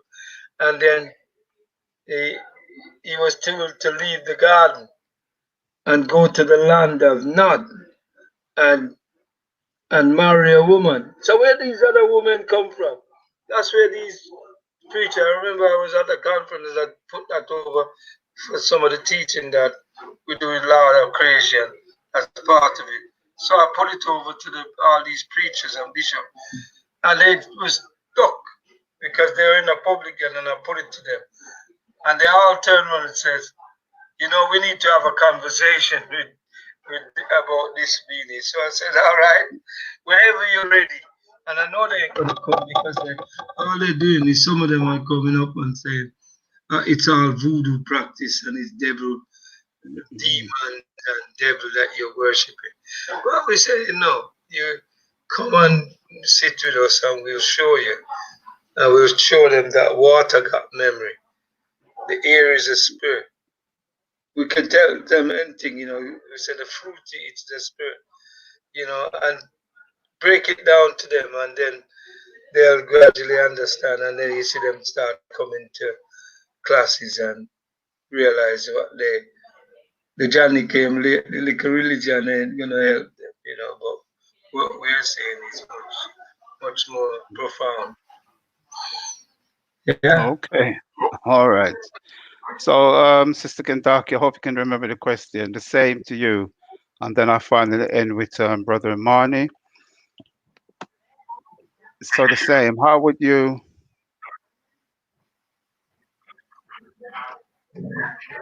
Okay, so firstly, I was.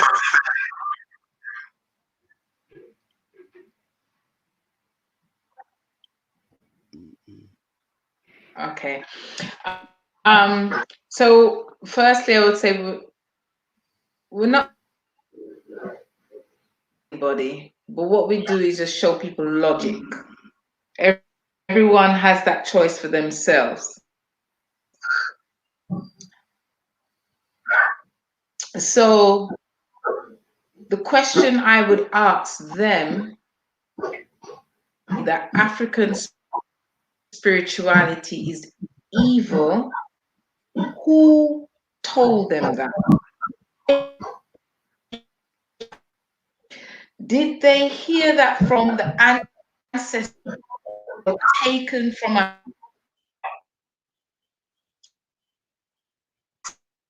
practice? Or was it the person who was responsible? Yeah, I think Sister Kendaki's connection, you can see, was having some problems, so she's finally dropped out.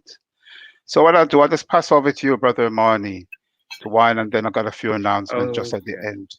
If she comes back, we'll just finish. Hope she will be able to come back in.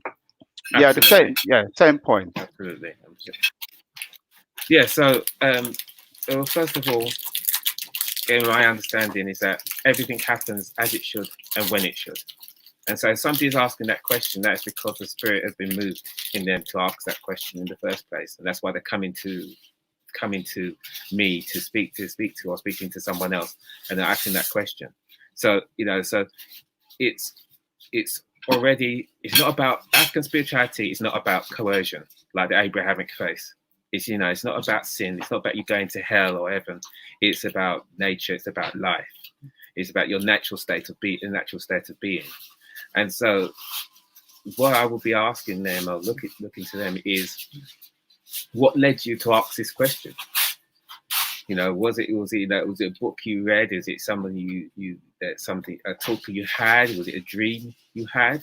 Is it something that you used to hear from your grandmother, grandparents, and it's it's an itch that you can't scratch, and so that's why you're coming to ask this question. So it's as in my own experience with my own spiritual awakening, years before I came into a deeper understanding. So it happens as it should, when it should. We don't coerce people. We don't have to. It's from the film The Matrix. Which it has many spiritual concepts within it. There's one where one of the characters says, not everybody believes what you believe, and he says, my beliefs don't require you to believe me. And the same with African spirituality. I don't require, that it doesn't require someone to try and convince them. It's about showing them and living it. And that African spirituality is something that you live. And so it would be inviting them to a meeting. It would be suggesting a book to them. It suggested something they should read. Something they read, if they wanted to investigate, then possibly perform a divination for them to help them to understand what is their path. But if they're just beginning, it's just about encouraging them and letting them know that this is happening for a reason. There is no coincidence. There is no luck, and that as a divine being having a divine human experience, this is happening for a reason. And that what I found when I've spoken to people who have the faith, that kind of works for them, that kind of speaks to them, because they wouldn't have come and spoke to us in the first place if they hadn't been called in the first place, and it wasn't the time for them to come into their consciousness. And that can happen when you're young, and that can happen when you're old, because in essence we are eternal spirits, and it will happen when it's going to happen. And who are supposed to be here is supposed to be here, and by virtue of them coming into their consciousness, we open up and feeds into universal consciousness. Sorry. So that's how I would answer the question. Okay, all right. I think Sister Kendak is back. So I'll just ask her just to sum up quickly what she was saying. I'll put you back into the... Hello, Sister Kendaki? No, I don't think she's hearing me. She's on the phone, it seems. Hold on. Let me take that one out. Yeah. So, but I think she's still having some problems. So what I'll do, because time's beating us.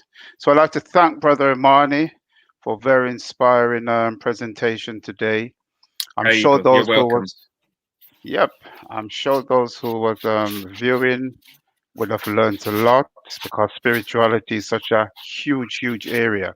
Mm-hmm. And I'm sure you would learn a lot, and I hope this leads you to investigate further, if you haven't already, your our spirituality, the African spirituality, the original spirituality from which everything sprang.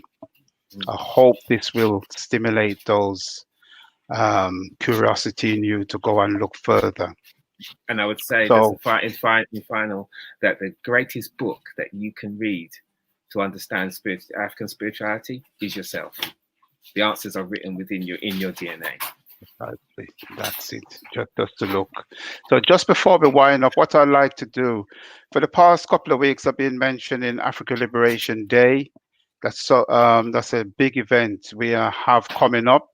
We are busy planning that event right now, and I did say by this week I'll be in a position to give a bit more information in terms of what we're doing. Well, Africa Liberation Day is next week, in fact. We're having it over 2 days. We have it on the 24th and the 25th of May.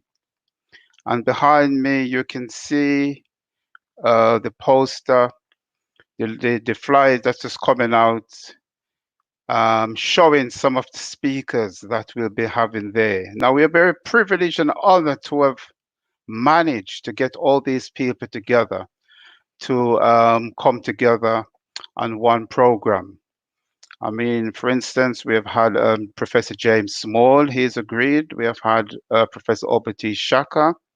We have had Professor Baina Bella, that's saying, and a host of others. We had Nia Kunda who spoke earlier. And for instance, Sister Afian from Nigeria and so forth. So it's going to be a truly memorable day. So because of the coronavirus situation, obviously it won't be in a physical venue. So we'll be having it on this station, PACMTV, over those 2 days. The first day will be actually streamed via New Life Radio in Birmingham, New Star Radio in Birmingham. It'll be actually streamed via radio station, which will be very interesting in itself. And we have Sister Niel and Brother Simon who will be hosting. And then on the second day, the PSM will be streaming directly from this station. So it's an event that I would like you all to participate in, because this is the 45th year that PSM, 45th year in concession that PSCM's been holding African Liberation Day. At one point, it seems like it may be the first time in 45 years that ALD wouldn't have been held by us, but we found a way around it and we decided to do it virtually. And we were very inspired when we put out the word to these speakers to come on board, and they all agreed. And then many more things will happen. So that's something I would like you to look forward to. So that's on the 24th and the 25th of May, the Sunday and the bank holiday Monday, which is next weekend. So I'll go back into the studio now, and I'd like to thank, I'm just seeing put Beanie back in. I think Kendaki is still. Sister Kendaki, are you back with us? Well, I think she's, but it's a pity that we had so much problem today concerning the internet, but she's back with us. Yes, I'm I just here. like it. Yes, I'm here. Fantastic. We didn't want to end without giving you the last word, because you were saying something when the last question when you was when you dropped out. Hello? Your mic's muted. Sister Kendaki, you're muted. Yeah, that's it. So we'd just like to end by allowing you to say what you were originally saying about how you would go about convincing people that African spirituality is the right way. Okay. Yeah. Okay. Yeah, so what I was saying was that, you know, we're not here to convince anyone, but what I would do is just use the logic and ask them, where did they African spirituality is evil or it's bad? Was it their ancestors who came were taken from Africa and brought to the West, was it they who told them that? Or was it the man or the persons who were responsible for enslaving them? As we know, we used our science in Haiti to overcome. So who told them that, first of all? So just logic. So it was the person who oppressed you, where we used it, you were him. He was who told you it was wrong. It wasn't your people who told you that. So even just use it looking at simple logic more than anything else. And if you want to say, well, you know, it's used to do evil, then what is evil? Is evil not going into a man's house, taking him out, taking his wife out, raping him? Is that not evil? So I would say look at the logic, and then if you want to go further, then look within yourself, because your ancestors, the blood that you carry is that of your ancestors. And if you listen, there would be a because there is something that is fighting against the program that you've been given. That's what I would say. Okay, thank you very much, Sister Kendaki. And I'd just like to thank for all those who tuned in this week and next week. I look forward for you all tuning in, plus many more for Africa Liberation Day, which will be held on this channel over the 24th and the 25th of May. Absolutely. I just see behind me, we have a flyer which we will be distributing very well. It's probably starts being distributed already with the links to take part in the Africa Liberation Day. Today, as you can see, we've been streaming over two platforms, which we'll be doing at LD. We're streaming over YouTube and the Facebook platform, and we'll be doing that next week. So I'd like to extend great thanks to Brother Marnie, Sister Kendaki, Brother Beanie, and Brother Konda for taking part in today's show.